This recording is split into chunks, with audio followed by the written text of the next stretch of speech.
ప్రభుత్వంలో జరిగినటువంటి 5 రోజులకు స్పందిస్తారు ఒకళ్ళు, వారం రోజులకు స్పందిస్తారు ఒకళ్ళు. మెసేజ్లు వస్తాయి. ఉప ముఖ్యమంత్రి పవన్ కళ్యాణ్ గారు ఒక మెసేజ్ ట్వీట్ అనుకుంటా, ఐ థింక్, లేకపోతే ప్రెస్ నోటో, నేను పరిశీలించడానికి వస్తాను. ఎక్కడో అరకులోని కొంతమందికి చెప్పులు పంపించేసి, కొంతమందికి పళ్ళు పంపించేసి గిరిజనుల గురించి నేను ఆలోచిస్తానంటే కాదు. సమస్య వచ్చినప్పుడు అండగా ఉండడం గిరిజన పక్షపాతి అంటే. మాటలు చెప్పినంత ఈజీ కాదండి. ఈరోజు ఎంత పాండమిక్ వచ్చినా, వాటర్ కంటామినేషన్ అంటే మీ డిపార్ట్మెంట్కి సంబంధించినటువంటిదే.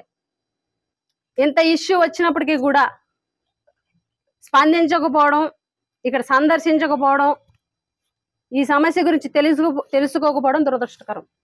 లేకపోతే విద్యాశాఖ మంత్రి గారు కానీ ఎవరు కూడా కనీసం ట్రైబల్ ఇష్యూ కదా అని చెప్పేసి ఇటువైపు కూడా కన్నెత్తి చూడకపోవడం దురదృష్టకరం.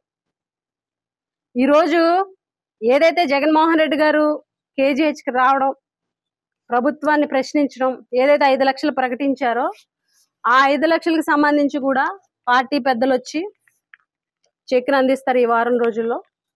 అది కూడా మీ ద్వారా తెలియజేస్తున్నాము. చెక్స్ రెడీ అయిపోయినాయి, అయితే పెద్దల యొక్క డేట్ అది తీసుకొని పెడతాము.